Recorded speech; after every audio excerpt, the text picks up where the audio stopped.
If you are a PA, NP, or pharmacist and you think personal finance is too complicated for you to learn, that is exactly what they want you to think. The majority of the medical professionals we work with start out feeling like it is way too hard to learn this stuff. So they take one of two approaches. They bury their head in the sand and never address it, or they pay a financial advisor or other professional to do it for them.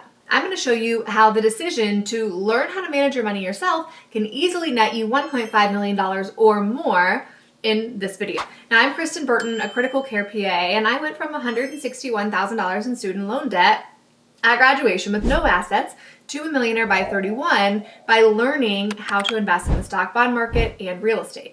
I'm going to break down some of the ways that you can change your financial future by front-loading your financial knowledge in the same way that we talk about front-loading a financial portfolio.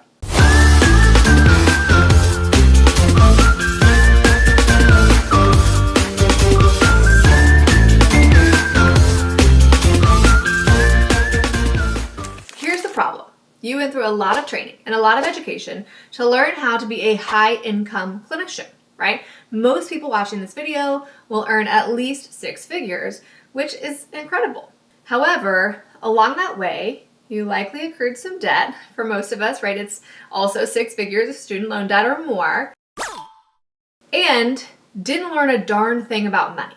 Maybe you learn a little bit here and there from your parents or some program at your school like, hey, avoid credit card debt, or you should invest your money, whatever that means, but you don't really know how to do anything. So you ultimately feel trapped in this cycle of, I know I need to do better.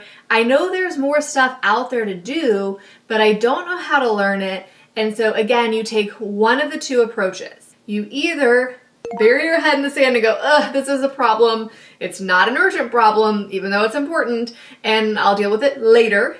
Right? The perpetual later that never really seems to come to fruition. Or you go, I'm going to go ahead and just offload this task to someone else, and I'm going to pay a financial advisor or similar professional to do all this stuff for me. Well, here's the real and the tricky part of taking that approach. The issue with burying your head in the sand is pretty obvious. If you don't invest and you don't intentionally build assets that produce income, it won't happen by itself. And so you'll end up 10, 20, 30, 40 years down the line, a very seasoned medical professional with decades of 6-figure earnings behind you and absolutely nothing to show for it. Okay, that one's obvious, right? We don't need any fancy calculations or numbers to explain what that looks like. The other one is not so obvious. And I'll tell you the story because I learned this the hard way. When I was a fresh graduate, I had felt like, okay, one of the things that successful people do is go out and get a financial advisor. And so that is exactly what I'm gonna do. So we did. And I used the gentleman who happened to be at Edward Jones, nothing against Edward Jones, but happened to be at Edward Jones to start a Roth IRA. And I felt like, okay, wow, I'm doing the things, right? All the stuff that you're supposed to do to build wealth, I'm doing it, I'm checking boxes, I'm successful. This is what should happen. The more I learned about personal finance, the more I realized, okay, I'm actually paying this person fees. Now, the classic structure for a financial advisor is what's called an assets under management fee. And so it's not like a fee when a lot of times, for example, you secure CPA services or student loan consultant services. You go and write them a check when you start, right? These fees are different, they're structured different, and so for a lot of us, it feels like there isn't a fee. And it wasn't until I later learned the type of portfolio drag that occurs with an assets under management fee that I figured out, oh, I'm actually paying a lot of money for this. And the more I learned, the more I realized, holy cow, I can totally do this by myself for less than an hour a month. There's just no reason for me to pay this fee. And I ended up breaking up with my financial advisor in a kind, loving way because genuinely he meant well. He's a good human, but it was a service that I didn't need at that point in time. The value didn't exceed the cost, right? Anytime you're securing a service, the question is always, does the value exceed the cost? Now, there's always a point with that particular service where the value massively exceeds cost. And for a lot of medical professionals, that happens when you've really invested your way to a $500,000, $600,000, $700,000 portfolio. There's some complexity to your plan. You're maybe even 10 years away from financial independence and can say, hey, I need some help with distribution strategies. I'm not going to say financial advising services are never valuable. That would be a lie. But for a brand new graduate like I was, with less than a year of clinical practice, just trying to start a Roth IRA, I would have been 1,000 times better to go ahead and invest those funds on my own, spend some time learning how, and then to take the hour a month to manage it myself. When you do that, when you learn how to do it, and then you have some control over your money, it benefits you in a lot of ways. One of which I experienced myself. When I went to actually open a new Roth IRA, I ultimately chose Vanguard, and self-manage it, I exited Edward Jones, and when I did, I realized, oh my, a lot of the funds I'm invested in, they actually have really high fees themselves. They also have what are called front load fees, and I had some back load fees, meaning that for every single purchase I made, a percent was just taken out of the top immediately. And then when I went to go sell and leave and go to Vanguard where I would have access to very low cost funds to invest in,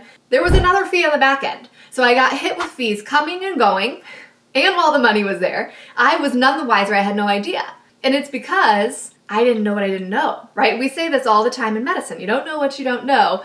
And this was a beautiful example of me netting myself hundreds of thousands of dollars in the long term for spending a relatively short amount of time learning a new skill set. Now, I'm a money person, so I think everything in terms of return on investment. Like, for example, I'm not against offloading a skill to save yourself some time. And again, time is money, right? So there are certain things that I've elected to offload. For example, we have our house clean. I used to clean our house, but I realized, okay, I can actually go and earn more money per hour working rather than do the cleaning itself. It costs me less to offload that task, and then I'm able to have quality family time and actually net gain financially. For this particular skill set, the numbers didn't really work that way at all, right? It was like, okay, I can spend 20 hours learning and then 1 hour a month managing this portfolio and gain, I'll show you how, like 1.5 million bucks, or I can offload it. And it's like, okay, that math doesn't math, right? I don't earn more than that at my day job, picking up a shift or whatever. And so I realized, okay, this isn't really one of those tasks where it actually makes sense for me to offload it until I get to a genuine level of complexity where I need those expert eyes. And again,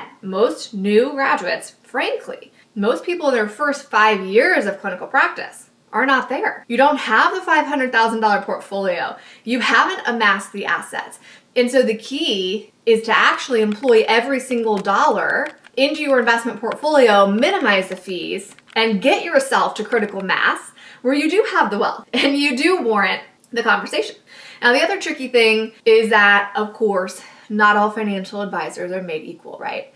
I'm a PA, and so I can speak to PAs without offending anyone by saying I know some dang good PAs and I know some pretty horrible ones where I look at them like, ugh, I almost hate that we're in the same profession, right? Because you're doing such a poor job at your job. The same is true for financial advisors. There are a group of people who are absolutely outstanding, who can do, frankly, way more than just give you some pointers on index funds versus mutual funds, right? And what accounts to use. Like, there are people who are really good at analyzing deals for alternative asset class investments or projecting your future distribution. Like, there's really cool skills that a financial advisor can bring to the table, but not all financial advisors have those skills. Here's the other tricky part. A lot of them don't understand high dollar student loan debt and how that changes the game. I'll give you a great example. We recently worked with someone who had a long-standing relationship with a financial advisor of several years who was a PA, married, with very high dollar student loan debt, pursuing public service loan forgiveness. And so the gentleman is the one who was a medical professional in the marriage, had the high dollar student loan debt, had the PSLF qualifying job. For years, the financial advisor had told this gentleman, do not invest in your workplace accounts. Don't use your 403B. Don't use your 457. Don't worry about your HSA. Open a Roth IRA with me and a taxable brokerage with me and invest there. I don't know, genuinely, if this situation happened because the financial advisor didn't know about how public service loan forgiveness works, or if it was self-serving advice. I'd like to think it's because they didn't know, but by intentionally skipping every opportunity to use investing to lower that person's adjusted gross income, they were actually keeping their student loan payment as high as it could possibly be. Layer that in with the fact that the way that the student loans were structured and the income was structured in that household, the couple should have been married filing separately. It was going to save them like $100,000 in their total cost of student loan payback to actually be married filing separately, which then made him ineligible to even use that Roth IRA he had opened. And so he was getting advice, right? He's doing what you're supposed to be doing, signing up for the professional service, like, hey, here I am, manage my money for me. And as a result, not only was he not maximizing his investments, but his student loan strategy was a disaster, absolute disaster. And they were actually losing a ton of money on a monthly basis just by paying way more in student loan payment that was necessary had they restructured things. So that's what we did. Restructured, ended up married filing separately, confirmed with the CPA, check, this is the move, this is the way to go. And then ultimately switched investing modalities to lower AGI and was able to create massive student loan savings while building wealth.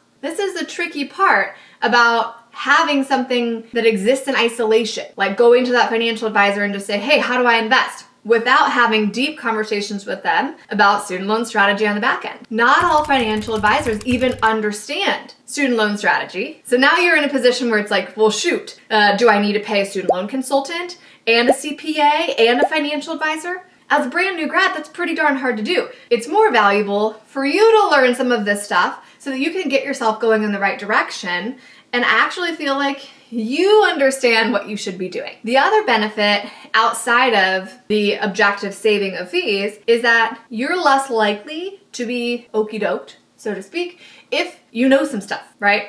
When you do get yourself to a position where you're doing really well financially, you have that really strong asset base, and you do go bring in some type of fiduciary of sorts, whatever you choose, to manage your investments, and you sit down at the table, by that point, you understand investing fundamentals, right? Because you've been doing it for a while, you've gotten yourself up to feeling like, I have this portfolio and I know some basics. And so when the conversation is led to, hey, what about this new investment? What about this? What about that?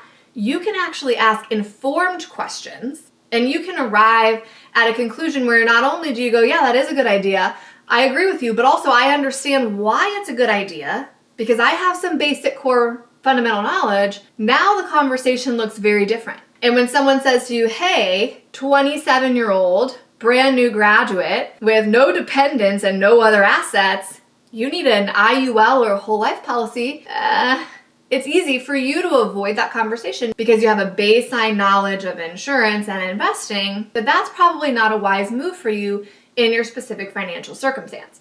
So it empowers you, right? It empowers you to make decisions. And when you do seek advice from others, it allows you to be a meaningful seat at the table and not just a passive recipient of ideas that you don't understand. Now, before I get into the numbers, I will say that the majority of people that we start working with say, this is too hard or overwhelming. That is like the number one verbiage used to describe money by medical professionals that we meet. Overwhelmed, anxiety provoking. Okay, here's a couple examples. This is Zuli. She was a PA, said the exact same thing. Overwhelmed, right? This is another PA. It was very daunting and I felt very overwhelmed. Same exact thing, overwhelmed, anxious. The words that we use when we first face this sound a lot like the words that we used when we started learning medicine. Yes? Anyone else remember that? Like didactic, your first clinical rotation, the first time you got pimped in a patient's room, overwhelmed and anxious, yeah, are all the words that come to mind for that too. And now, if you're at least, a little clinically seasoned listening to this, you probably feel like, yeah, I'm getting this. Like, it's like, okay, I'm competent, I'm good or whatever. You didn't get there overnight, but you also didn't get there by burying your head in the sand and not learning anything. Now, most people, after they go through a program like ours, where they actually take a deep dive crash course into personal finance, learn as much as they can in 90 days, come out the other side saying the word empowered. That is the most common word we hear from people who have ended up saying, like, I spent 90 days all in learning personal finance, getting my systems in place. The back end of that, the words most commonly are transformed and empowered, right? This is Emily. She said that exact same thing. Financially empowered. Again, Emily was a PA. This is Johanna. She said the exact same thing. I didn't know where to start. No financial literacy. Didn't learn anything in school. Empowered was the word, right? And then Bridget actually used the word transformed. My whole life is transformed. It seems crazy. Like, how can your life be transformed? But think about it. Money seeps into every area of your life. Every personal area, money seeps in. Whether you're like, okay, I want to get married and I'm trying to combine finances with this person and we're trying to sort that out. I want to buy a house. Takes money, right? I want to move. Takes money. I really want to change jobs. I hate this job and I work way too much and I have way too much call. Well, that other job might be a pay cut. Money affects that, right? Money affects every layer of your life. Whether you can go on the next vacation, to how many decades you're committed to working, all of those things are directly touched by money. And so when you develop this skill set and you say, hey, I'm now financially empowered, my life is transformed because I know this stuff, I feel confident in this arena, and that arena touches every other arena, you can see how it actually does trickle into all sorts of different avenues of life. So let's actually look at what is the objective metric to be had here if you learn the skill set. What is the ROI, right? Because that's what I care about. I'm a money person. What is the return on investment? And for me, if you know me in real life, I'm like one of the most intentional people when it comes to scheduling time. If I'm going to allocate my time to something, you better believe there's a return on the time spent. And so I want to know both of those layers. What financial gain am I going to get from saving in fees? What's the potential return on investment for my time spent? And then there'll be the subjective pieces that come at the end as well of how does my emotional life change? How do I feel differently stepping into a room knowing that my personal financial life is confidently controlled versus spiraling in the background? Here are some different ways that the fees you layer inside your investment portfolio will cost you not $100 or $1,000 or even $10,000, but hundreds of thousands into the millions. There's two key ways that your fee structure can do this. One is paying that assets under management fee that I mentioned, and the other is not being aware that your money is being invested in really high expense funds. There's a term called expense ratio. We don't need to get into it in this video, but it's the fund's internal operating expenses, and it dictates the fee drag on your returns. So here's an example of just funds with those high expense ratios. You might remember I said when I was at Edward Jones, I didn't realize my funds actually had really high expense ratios, and they had front load fees and back load fees, which I didn't even put in here. So if you had a $10,000 initial investment, you did $10,000 a year every year after that, you were going to have 8% returns before fees. You can see that having a fund with an expense ratio of 1% will actually lose you $200,000 compared to having a fund with an expense ratio of 0.09%. Now, Fidelity has a whole line of funds, index funds with a zero expense ratio, which means 0.09% would actually be high, and plenty of funds at Vanguard or Charles Schwab will even be lower than that.